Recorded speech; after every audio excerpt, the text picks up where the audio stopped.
tonight, Lake County's top prosecutor meeting with the family of a Waukegan teen arrested and forced to give a false confession. And WGN's Jenna Barnes now live outside Waukegan Police Headquarters with the details now. Jenna?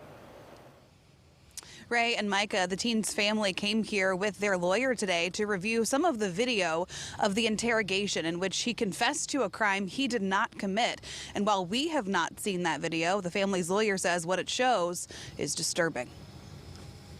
It was horrible. It was horrible to watch. Attorney Kevin O'Connor says he, 15-year-old Martell Williams, and Williams' mom watched video of part of the teen's interrogation at the Waukegan Police Department. You hear him say, I don't know what you're talking about. He's scared, he's shaking, he's cold, he's nervous. His mom was so disturbed she had to leave the room. Last week, officers pulled Williams from Waukegan High School and arrested him in the shooting of a store clerk at a Dollar General that happened earlier in the month.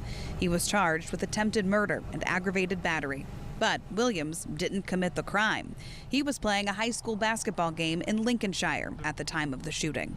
Officers obtained a false confession. He starts saying, well, what about a gun? He goes, man, I don't know anything about any guns. And then he goes, no, we know you had a gun and it's not your fault, and just kept putting words in his mouth.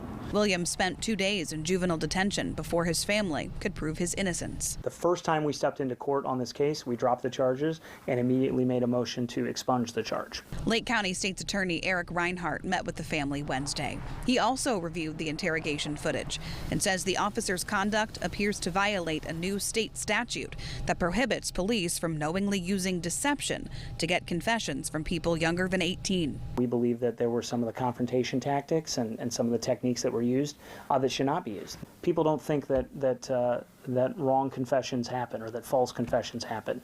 They absolutely do happen, and particularly when juveniles are feeling the pressure of being in a police setting. Reinhart says he's been training police departments on that statute and vows to do better. Its ramifications never clearer. All of the rights, everything everyone pushed for, is not being followed at all. And that's why the family's lawyer says a lawsuit against Waukegan police isn't off the table. It takes 2 years for lawsuits to resolve, and we're going to have kids that are going to be abused in this system for 2 years if we don't fix it now. I'm asking them to reach out and fix it now. I hope they do, but if they don't, we'll be forced to file one to make them fix it. And we reached out to the police chief today. We have not heard back. Earlier this week, he did send a statement saying while the city reviews this case, he has no comment.